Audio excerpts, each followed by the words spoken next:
me dzodzra ɖe dzi yim le ʋua me. Edze kɔtɛ be le Nigeria gbevuviwo va zu emɔdzinɔla axɔ galamesi gbevuviwo gake eyi mieɖo Benia akpɔ be nu sia nu le ɖoɖo nu yenye dzesi ɖe ɖeka miekpɔ le mɔ dzi. Ame aɖe be le Nigeria agbero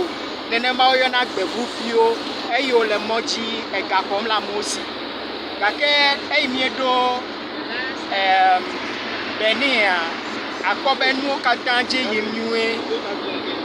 nenye be mietrɔ miaƒe mɔa atɔ kpɔ be ɖoɖo enuwo dzi yim ɖe ɖoɖo nu ya ta ye nye vovototo ɖeka miekpɔ. Nigeria va zu dzagadzaga ƒe du gake ne kpɔ Benia enuwo katã le ɖoɖo nu ya akpe ya miegale Benin mie ŋgɔgbe yi ne mieɖo Togo koa miana yaɖo ŋku dzi be eye nye eƒe global multimedia eye miegblɔna be xegbe xedona ame aɖeke metsɔna mia si fiana ede dumɔ ya ka miaƒe chauffeur elia ele stia dzi ko menya vi o efo eli leke emɔ mi le dzia akpe ta leke ne kpɔ mɔ zɔzɔ fia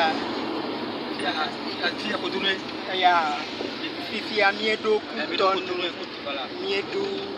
Kutɔnu ta tso Kutɔnu ɖe fi ka miayi ɖo ta ya ta le ne mietso Kutɔnua miayi ɖe Kome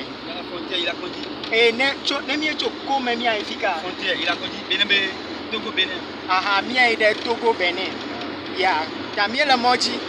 akpena mi akpena wɔfo eli be le emɔ dzi kpɔm enu eʋua eku ɖe ɖoɖo nu